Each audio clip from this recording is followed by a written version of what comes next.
Qatar ఇలా చేయటం అనేది ఎంతవరకు కరెక్ట్ సార్? హమాస్ని ఎంకరేజ్ చేస్తున్నట్టు వాళ్ళ అదే బిజినెస్ కదా వాళ్ళది. వాళ్ళు దాంతోనే వచ్చి వాళ్ళ దగ్గర డబ్బులు ఉన్నాయి వాళ్ళ దగ్గర. ప్రెసిడెంట్ ట్రంప్కి ఒక ప్లేన్ ఇచ్చేశారు, పిల్లలకి మనం గిఫ్ట్ ఇస్తాం కదా అట్లా.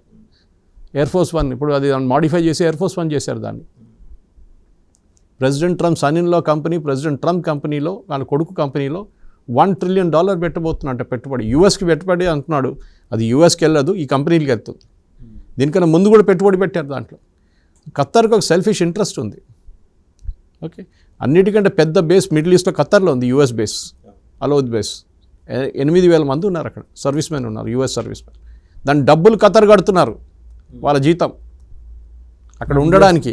యూఎస్ కాదు అంటే యూఎస్ గవర్నమెంట్కి ప్రతి నెల వాళ్ళ డబ్బులు ఇస్తారు, మమ్మల్ని కాపాడుకోండి, మీరు ఇక్కడ ఉండండి, మీరు ఎక్కడ వెళ్ళకండి అని చెప్పేసి. కానీ బాంబులు పడినప్పుడు ఖత్తర్ మీద యూఎస్ వాళ్ళ పని చూసుకున్నారు, ఈ ఖత్తర్ని అసలు పట్టించారు. అన్ని ప్లేసెస్ అదే జరిగింది. ఓకే, దానికోసం యూఏఈ వాళ్ళు ఐరన్ డోమ్ తెచ్చుకున్నారు ఇజ్రాయెల్ నుంచి. వీడైతే ఇట్లా మనం కాపాడు, మనం మన పని చూసుకోవాలి కదని చెప్పేసి. ఏమనంటే మా దగ్గర ఆయుధాలు కొనుక్కోమంటాడు, పేట్రియట్ కొనుక్కోండి అని. అరే దానికి ఒక్కొక్క దానికి $1 మిలియన్ స్పెండ్ చేయాలి నేను. వాడేమో $4,000, $5,000, $10,000 డ్రోన్ పంపిస్తున్నాడు అక్కడి నుంచి ఇరాన్. ఈ యుద్ధంలో, ఈ ఒప్పందంలో గెలిచింది ఒకటే పార్టీ, ఇరాన్. అమెరికా అసలు హ్యాండ్ ఓవర్ చేసేసారు ఇరాన్కి, మీరు ఏం కావాలంటే రాసుకోండి, మేము సంతకం పెడతామని చెప్పేసి. ప్రెసిడెంట్ ట్రంప్ ఏమో దిస్ అ గ్రేట్ డీల్ అన్నాడు. ఏం గ్రేట్ డీల్ లేదు దీంట్లో. గ్రేట్ డీల్, ఇరాన్కి great deal. Iran great deal obviously. దానికోసం వాళ్ళు ఇట్లా మాట్లాడుతున్నారు ఇప్పుడు. They are talking from position of strength. President Trump చెప్పారు ఈ హార్మూజ్ గురించి, మీరు బంద్ చేస్తే నేను తీసుకుంటాను, నేను 20% డబ్బులు తీసుకుంటాను ఆయిల్ది. ఓకే, నేనే గార్డియన్ ఆఫ్ ద హార్మూజ్ అని నా పేరు కూడా పెట్టుకుంటాను నేను. అప్పుడు ఇరాన్ ఆలోచించండి, ఇరాన్ ఏమంటారు? ఇరాన్ ఇమ్మీడియట్లీ అన్నారు, సరే మా మిలిటరీ తెలుసు కదా మీకు ఎట్లా ఉంటుంది, మిమ్మల్ని ఇప్పుడే ఓడించేసాం మేము. ఒక మాట రిటర్న్ చెప్పట్లేదు ట్రంప్. మిమ్మల్ని ఓడించామంటే ట్రంప్ చెప్పాలంటే కదా, నేను ఏం చేశాను నీకు తెలుసు కదా, మీ ఖమనే ఎక్కడ పోయిండు, మీ 40 కమాండర్లు ఎక్కడ పోయిండు అని అడగాలి ఉండే. నేను చెప్తున్నా వాసుదేవన్ గారు, దీనికన్నా ముందు ప్రాజెక్ట్ ఫ్రీడమ్, అది షిప్స్ని పంపించడానికి చేసినప్పుడు, ఆ టైంలో యూఎస్ కంప్లీట్గా ఇజ్రాయెల్తో వెళ్తే ఇప్పుడు దాకా ఇరాన్ ఉండదు, వాళ్ళ లీడర్షిప్ ఉండదు. వీళ్ళు చేసిన తప్పది, వాళ్ళకి టైం ఇచ్చారు కొంచెం, ఆ టైంలో వాళ్ళు అడ్జస్ట్ చేసుకున్నారు అంత. ఇరాన్ తెలుసు ఇప్పుడు వాళ్ళు డెస్పరేట్ కాదు, అమెరికా ఇస్ డెస్పరేట్. ప్రెసిడెంట్ ట్రంప్కి ఈ యుద్ధం ఎట్లైనా ఫినిష్ చేసి దీని నుంచి ఎట్లైనా బయటపడాలని ట్రై చేస్తున్నాడు. ఎందుకంటే అది వాళ్ళకు ఒకటి ఆయన క్లియర్గా చెప్పాడు, అన్ని దేశాల్లో ఆయిల్ రిజర్వ్స్ పడిపోయినాయి, 3 నెలలు 2 నెలలకే ఉన్నాయి, మా దగ్గర కూడా తగ్గిపోయింది. అన్ని దేశాల్లో విపరీతంగా ప్రైసెస్ ఎక్కువైనాయి, ఇన్ఫ్లేషన్ పెరిగింది, పెట్రోల్ డీజిల్ గ్యాస్ ప్రైసెస్ పెరిగింది. నేను దానికోసం చేశాను ఇదే ఒప్పందం, క్లియర్గా చెప్పేశారు ఆయన. మిగతా ఇరాన్ దగ్గర ఉన్న మిసైల్లో న్యూక్లియర్ ఏం కాదు, నాకు తగ్గించాలి, స్టాక్ మార్కెట్ పైకి వెళ్ళాలి, ఎందుకంటే ఆయన కంపెనీలో పెట్టుబడి పెట్టాలి కదా, ఆయన కంపెనీ షేర్ వాల్యూ పెరుగుతుంది, దానికోసం ఆలోచించి. ఇది ఆయన strategy. He's not bothered about anything else. అడిగారు, ఫాక్స్ న్యూస్లో కూడా అడిగారు, ఆయన ఓన్ ఛానల్ కదా అది, దాంట్లో అడిగారు మీరు ఎందుకు మీరు ఒప్పందం పెట్టారు? దీనికి పెట్టాను నేను. వరల్డ్ ఇస్ సఫరింగ్, అప్పుడే తెలిసిందా మీకు సఫరింగ్ అని. కానీ చూడండి, నేను స్ట్రేట్ ఆఫ్ హార్మూజ్ ఓపెన్ చేయించాను. స్ట్రేట్ ఆఫ్ హార్మూజ్ ఓపెనే ఉండే ముందు వాడు ఇప్పుడు ఏమంటే ఇరాన్ నేను బంద్ చేస్తా అంటున్నాడు, మళ్ళీ బ్లాక్మెయిల్కి దిగుతున్నాడు. అది అన్నిసార్లు ఇరాన్ బ్లాక్మెయిల్కి దిగితే దాన్ని ఎవడన్నా మీరు అడ్డుకోవాలండి ఆ రోజు. కానీ ఇప్పుడు దాకా వీళ్ళు చెప్పిన మాట ఏం జరగలేదు. ఇరాన్లో కూడా ప్రాబ్లం ఉంది వాసుదేవన్ గారు. ఇరాన్లో ఏం జరుగుతుందంటే వాళ్ళ దగ్గర మూడు ఫ్యాక్షన్స్ ఉన్నాయి అక్కడ. ఒకటి వీళ్ళిద్దరు వచ్చారు చూడండి ఇప్పుడు, గాలిబాఫ్ అండ్ అరాచి, వాళ్ళొక ఫ్యాక్షన్, వాళ్ళిద్దరు ఒకటేనా?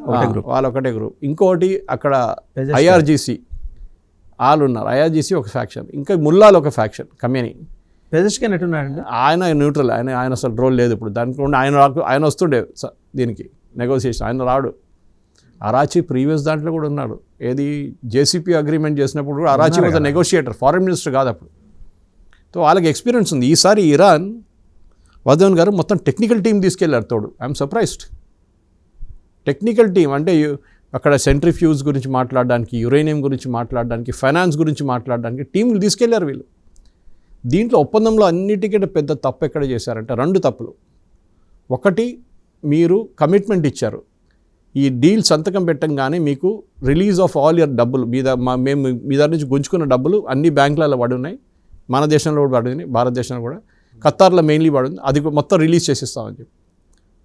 అప్పుడు అమెరికాలో ఉన్న పొలిటీషియన్ అందరు కలిసి పడితే ట్రంప్ మీద, ట్రంప్ ఇప్పుడు దాన్ని పోస్ట్పోన్ చేశారు. మీరు అగ్రిమెంట్ పెడితేనే నేను ఇస్తాను డబ్బులు అని. అప్పుడు ప్రెసిడెంట్ ట్రంప్ దగ్గర అడిగారు, మీరు ప్రెసిడెంట్ ఒబామా $1.4 బిలియన్ ఇచ్చినప్పుడు మీరు ఎంత గొడవ చేశారు, ఇప్పుడు మీరు $200 బిలియన్ దాకా ఇవ్వబోతున్నారు వాళ్ళ డబ్బులు. అప్పుడు ఏమంటారంటే, ఎవరన్నారు ఇస్తున్నాను నేను ఇవ్వట్లేదే, వాడు సంతకం పెట్టాలి కదా, మొత్తం నేను చెప్పింది మొత్తం వింటేనే నేను డబ్బులు ఇస్తాను అని తర్వాత క్వైట్గా అంటున్నాడు.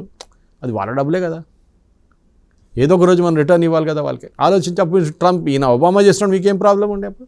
మరి ఆ రోజు నోరేసుకుని పడిపోయాడు. ఆ రోజు ఏమన్నాడు, ఇంకా అబద్ధం చెప్పాడు. ఆ రోజు ఏమన్నాడంటే, ఒబామా అమెరికన్ ప్రజల డబ్బులు తీసుకొని ఇచ్చాడని చెప్తున్నాడు.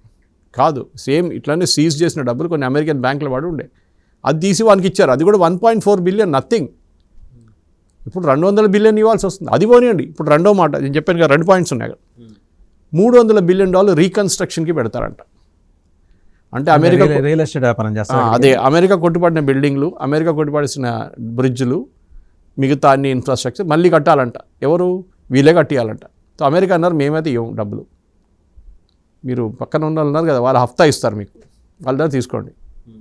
అప్పుడు ప్రెసిడెంట్ ట్రంప్ వ్యాన్స్ది ఒక ఇదేంటంటే, ప్రెసిడెంట్ ట్రంప్ కానీ వ్యాన్స్ మాట్లాడుతూ, అసలు మేము పెట్టట్లేదే డబ్బులు, వాళ్ళు పెడుతున్నారు. ఎండ్ ఆఫ్ ద డే ఏ డబ్బు వెళ్ళినా అది ఇరానియన్ రెవల్యూషనరీ గార్డ్కి వెళ్తుంది. వాళ్ళు వాళ్ళ ఖర్చు కోసం చూసుకుంటారు, వాళ్ళు మస్తు ఎంజాయ్ చేస్తారు దాంతోనే. అది కాకుండా వాళ్ళు హెజ్బుల్లా, హమాస్, హూతీలకు డబ్బులు ఇస్తారు, ఆయుధాలు ఇస్తారు. యూఆర్ స్టార్టింగ్ ద యుద్ధం. మళ్ళీ ఇంకోసారి అదే యుద్ధం మొదలవుతుంది. మళ్ళీ అదే ఇజ్రాయెల్ అంటున్నారు, మీరు ఆ కండిషన్ పెట్టాలని ఏంటో, there should be no funding for terrorist groups. అది అడుగుతున్నారు కదండి, ఇజ్రాయెల్ అడుగుతున్నది అది కదా. ఇజ్రాయెల్ అడుగుతున్నారు. ప్రెసిడెంట్ ట్రంప్ ఇప్పుడు లేచి నీచి కూర్చొని అంటున్నాడు, ఇరాన్ వాళ్ళు సపోర్ట్ చేస్తే మేము ఫినిష్ చేసేస్తాం అని చెప్పి. మళ్ళీ మీరు అది 14 పాయింట్లు ఎందుకు పెట్టలేదు? బికాజ్ ఈ ఖత్తర్ అండ్ పాకిస్తాన్ కలిసి ఆడిన గేమ్ అది. నేను చెప్తున్నాను వాసుదేవన్ గారు, లాస్ట్ మినిట్లో ఖత్తర్ ఎట్లాగా పాకిస్తాన్ తోటి అది ఏమైందంటే పాకిస్తాన్ ఏం చేయలేకపోయారు, ఎక్కువ ప్రెషర్ పెట్టలేకపోయారు. మీరు ఒకతో నెగోషియేట్ చేస్తున్నప్పుడు మీరు పొజిషన్ ఆఫ్ స్ట్రెంగ్త్ మీద హై లెవెల్ ఉంటే మీరు వాడిని ధమ్కిస్తారు, అరే వింటావా లేదా నా మాట అన్నట్టు. పాకిస్తాన్ ఏమంటారు, ఎక్కువ అంటే పోరాపో అంటారు. ఇరాన్ నువ్వే వాడా బిచ్చం తీసుకొని తిరుగుతుంటావు ఇప్పుడు ఇక్కడ, డబ్బులు కావాలని చెప్పేసి వెళ్ళు ఇక్కడ నుంచి అంటారు. సో ఖత్తర్ని పంపించారు, ప్రెసిడెంట్ ట్రంప్ పంపించారు. Because he knows that these fellows can negotiate, వాళ్ళ దగ్గర డబ్బులు ఉన్నాయి. వాడు ఖత్తర్ చెప్పి ఉంటాడు, నువ్వు పని చేయి, ఇది తీసుకో, నా దగ్గర $26 బిలియన్ పడి ఉన్నాయి బ్యాంకులో, అమెరికా ఫ్రీజ్ చేసిన డబ్బులు, అది నేను నీకు ఇచ్చేస్తా, అమెరికా తెలియకుండా నీకు ఇచ్చేస్తా. ప్రాబ్లం ఏంటంటే అమౌంట్ ట్రాన్స్ఫర్ చేసేటప్పుడు అది స్విఫ్ట్ సిస్టంలో వస్తుంది, ఇంటర్నేషనల్ ఎక్స్చేంజ్లో బ్యాంకింగ్, అది అమెరికాకి తెలిసిపోతుంది. తెలిసే చేస్తున్నారని అమెరికా నాలెడ్జ్తోనే చేస్తున్నారు. దాన్ని ఏమంటారు, రీకన్స్ట్రక్షన్ ఫండ్ అంటారు. ఇరాన్ డబ్బులు కాదంట, రీకన్స్ట్రక్షన్ ఫండ్ అంట. కాదు, ఇరాన్ డబ్బులు ఇరాన్కి ఇస్తున్నారు, తర్వాత రీకన్స్ట్రక్షన్ ఫండ్. ఇప్పుడు జేడీ వ్యాన్స్ ఒక డైలాగ్ కొట్టాడు మొన్న, పాప ఆయన తీసి దీంట్లో పడేశాడు, చాలా బాధ అనిపిస్తుంది. ప్రెసిడెంట్ ట్రంప్ చేసిన బ్లండర్స్కి అంతా ఆయన మీద పడ్డారు. ఆయనకి ఇప్పుడు ఎలక్షన్ నెక్స్ట్ 2 సంవత్సరాల తర్వాత ప్రెసిడెన్షియల్ ఎలక్షన్, ట్రంప్ చేసిన పాపాలకి ఉండదు, ఈజ్ గాన్ ఫినిష్డ్. ఇప్పుడు మీకు మార్కో రూబియో అవుతాడు మళ్ళీ. ప్రెసిడెంట్ ట్రంప్ కావాల్సింది అదే, ఆయనకి మార్కో రూబియో ఈయనకు అస్సలు నచ్చదు. దానికోసం ఎక్కడైనా ప్రాబ్లం ఉన్నప్పుడు ఈయన్ని పంపిస్తున్నాడు, ఆడెక్కడ వెళ్ళి డమ్ అని పడుతున్నాడు కింద. జేడీ వ్యాన్స్ నిన్న ఒక డైలాగ్ ఇచ్చాడు, నాకు ఒక పాకిస్తానీ ఒక ఇండియన్ చాలా క్లోజ్ ఫ్రెండ్స్, ఒకటి నా వైఫ్, ఇంకోటి అసీమ్ మునీర్ అంట. ఆలోచించండి, ఒక అమెరికన్ ప్రెసిడెంట్ పాకిస్తాన్ ఏం డెస్పరేట్గా ఏమైనా చేసి నన్ను బయటికి తీయండి దీని నుంచి అని చెప్పి పాకిస్తాన్ కాలమే పడుతున్నారు. ఇప్పుడు ఖత్తర్ దగ్గర వెళ్తున్నారు. ఓకే, ఇది ఇది అక్కడ చూసినప్పుడు మీకు అనిపిస్తుంది Netanyahu is far better. At least చాలా ఓపెన్గా చెప్పాడు కదా సార్ నిన్న, అదే ఇందాక అన్నారు కదా జేఎన్ఎస్ మీట్లో, మేమిద్దరం 2 స్వతంత్ర దేశాలు, మా సార్వభౌమాధికారాలు మావి, మా ఇంటర్నల్ సెక్యూరిటీ అనేది మా హెడేక్, మేము ఇంకోళ్ళ జోక్యం మేము సహించం అన్నాడు. అమెరికా మీద దాడి చేస్తే వాళ్ళు ఊరుకుంటారా? వాళ్ళు వెంటబడి కొడతారు. వాళ్ళు అదే చేశారు కదా. 9/11 జరిగినప్పుడు ఏం జరిగింది అదే అడిగారు. మీరు అక్కడ దాకా వెళ్ళి ఒసామా బిన్ లాడెన్ అక్కడ బొరా కేసులో బాంబింగ్ చేశారు, కాబుల్ని కొట్టారు, మొత్తం ఎక్కడ దొరికితే అక్కడ కొట్టేశారు. ఎందుకు ఆ కోపం ఉండే, మాది ట్విన్ టవర్స్ కొట్టేశారు, ఇంతమంది చనిపోయారు అని ఆ కోపంతోనే వెళ్ళారు. ఇజ్రాయెల్ మీద October 7 జరిగిన దాడితో ఏమైంది అప్పుడు? ఇన్ఫాక్ట్ నిన్న జేఎన్ఎస్ మీటింగ్ జరిగినప్పుడు was I think the 40th anniversary 45th anniversary మన ఎంటెబే హైజాకింగ్. మీకు గుర్తుంటుంది, అది ఒక ఎయిర్ ఫ్రాన్స్ ప్లేన్ హైజాక్ చేసి తీసుకెళ్లారు మొత్తం. దాంట్లో అది ఇజ్రాయలీస్ ఉన్నారు మొత్తం ఆల్మోస్ట్. అది మళ్ళీ ఇడిపించుకున్నారు ఇజ్రాయెల్. అది చాలా పెద్ద మూవీగా కూడా వచ్చింది అది, ఆపరేషన్ ఎంటెబే అని చెప్పి. కంపాలాలో వీళ్ళ ఈజిప్షియన్ క్యాపిటల్, అది ఈయనది ఇది అమీన్ది క్యాపిటల్ అన్నమాట, యుగాండా క్యాపిటల్. ఓకే, అది దాంట్లో చనిపోయిన ఇద్దరిలో ఒకరు నెతన్యాహు వాళ్ళ brother. He was the commander of the operation, Yoni Netanyahu. Young guy, he was 23 or 24 ఆ టైంలో. సో దాని గురించి వాళ్ళు చెప్పారు, my family had a personal tragedy in that. Yoni చనిపోయారు అప్పుడు. కానీ ఇప్పుడు జరుగుతుంది ఏంటంటే, ఫైనలీ అమెరికా కూడా అర్థమైపోయింది, మీరు ఎంత ఒప్పందం పెట్టినా కానీ పామే ఒకరోజు మిమ్మల్ని కరుస్తుంది. అది దాన్ని మీరు డ్రెస్అప్ చేసి లిప్స్టిక్ వేస్తే ఏం కాదు, అది అట్లనే ఉంటుంది అది. సో అదే జరుగుతుంది ఇప్పుడు. ప్రెసిడెంట్ ట్రంప్కి ఆ రోజు ఈ ప్రెషర్ మీద వచ్చి చేసిన పనితో ఇప్పుడు ఆయనకి రిగ్రెట్ వస్తుంది. అమెరికాలో హ్యూజ్ పుష్ బ్యాక్.